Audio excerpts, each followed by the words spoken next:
আছো? হ্যাঁ, কিন্তু তুমি এত রাতে হঠাৎ? তুমি না 10টা বাজে চলে গেলে অনলাইন থেকে? আরে হঠাৎ ঘুম ভেঙে গেছে তাই মেসেজ দিলাম। ও, তুমি অনলাইনে কি করো? রাত তো প্রায় 1:30টার মতো হবে। আমার কথা আর কি বলবো, তোমার টেনশন, বাবা মায়ের টেনশন, নিজের ক্যারিয়ার নিয়ে খুব চিন্তিত তো, তাই চোখ বোঝানো ঘুম আসতেছে না, তাই গেম খেলি। আচ্ছা ওসব বাদ দাও, তোমার কি অ্যাক্টিভ স্ট্যাটাস অফ নাকি? অ্যাক্টিভ স্ট্যাটাস অন করো তো। আরে আমার সেটিং এর সমস্যা আছে হয়তো, তাই এমন দেখায়।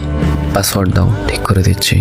পাসওয়ার্ড মনে নাই, বান্ধবীর সিম দিয়ে আইডি খোলা। আচ্ছা ভিডিও কল দাও, দেখাই দিই।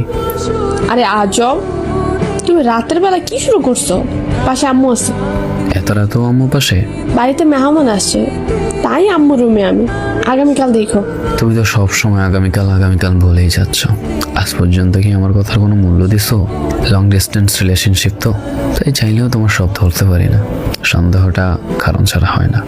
প্লিজ রাতে অন্তত এইসব প্যারা দিয়া মাথায় খেও না, মুডটাই খারাপ হয়ে যায় তোমার সাথে মেসেজ করতে আসলে। আগে কথা না বললে ভালো লাগতো না, আর এখন নাকি বিরক্ত লাগে। আমি কারো শখের কিংবা মন ভালো হওয়ার কারণ নই, সেটা আমি জানি। ঘুমাই যাও, রাত জেগে থাকলে চোখের নিচে কালো হয়ে যাবে, সকালে মাথা ব্যথা করবে। আল্লাহ হাফেজ।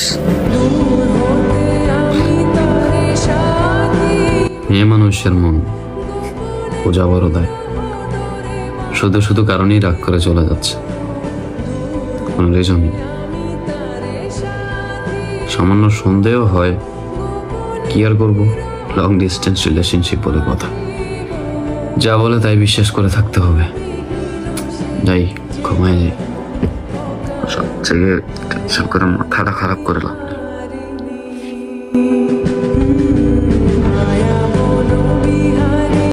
হ্যালো ভাই। জি ভাই বলেন। আমি সোজা কথা বলতে পছন্দ করি, তাই সোজাই বলে দিচ্ছি। হ্যাঁ বলেন।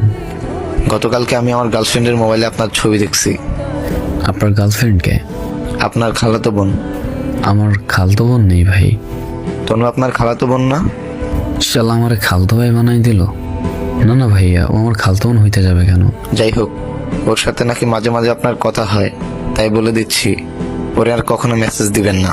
নেক্সট টাইম মেসেজ দিলে খারাপ হবে বলে রাখলাম। ভাইরে, ক্ষমতার ভাই আমরা দেখাইস না। যার সাথে কথা বলতে বারণ করতেছো, সেখান থেকে আমি নিজেই ওর সাথে কথা বলা বন্ধ করে দেবো, শুধু কয়েকটা প্রশ্ন উত্তর দিলে। করেন কি প্রশ্ন? প্রথম, আপনাদের রিলেশন কতদিনের?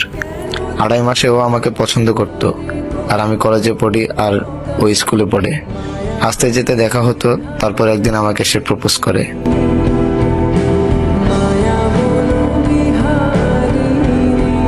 মাশাআল্লাহ। দ্বিতীয় প্রশ্ন, ওর সাথে তোমার তোলা কিছু পিকচার আমাকে দেওয়া যাবে হোয়াটসঅ্যাপে? হ্যাঁ অবশ্যই। তৃতীয় প্রশ্ন, ওর প্রথম কোনো ভালোবাসা আছে? না, আমি ওর প্রথম ভালোবাসা। তবে শুনছি আপনি নাকি ওর পছন্দ করেন, তাই মাঝে মাঝে অনেক জ্বালাতন করেন, তাই রাগ হয়ে মেসেজ দিলাম।